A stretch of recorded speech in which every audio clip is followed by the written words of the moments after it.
Hello guys, তোমাদের সাথে ঝটপট শেয়ার করা যাক একটা ছোট্ট মিনি ব্লগ। উইকেন্ডে দুজনের কোনো রকম কাজই ছিল না, তাই জন্য বাড়িতে বসে বোর হওয়ার থেকে চলে গেছিলাম একটু পার্ক স্ট্রিটে।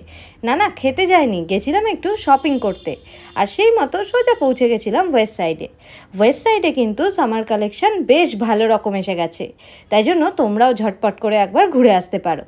প্রথমেই চলে এসেছিলাম টপের সেকশনে। এখানে এই হোয়াইট টপটা কিন্তু বেশ ভালো ছিল। তারপরে একটা আমার হোয়াইট ড্রেসও খুব পছন্দ হয়েছিল, কিন্তু সেটা আমার সাইজে ছিল না বলে সেটা আমি নিতে পারিনি। তারপরে এই যে এখন তোমরা যে গ্রিন টপটা দেখছো, এটাও দেখতে ভালো লাগছিল, কিন্তু একটু সি থ্রু ছিল, তাই জন্য আমি আর এটা নিইনি। লাস্ট অবধি ড্রেসের সেকশনে গিয়ে সেখান থেকে কয়েকটা ড্রেস নিয়ে আমি চলে গেছিলাম ট্রায়াল দিতে। আর এখানে দেখো, এই ব্লু যেটা আমি পরে রয়েছি, এটা টপ ছিল না ড্রেস ছিল আমি নিজেও বুঝতে পারিনি, কিন্তু ভীষণ ওভারসাইজ লাগছিল। তারপরে ট্রায়াল দিয়েছিলাম এই হোয়াইট কালারের ড্রেসটা।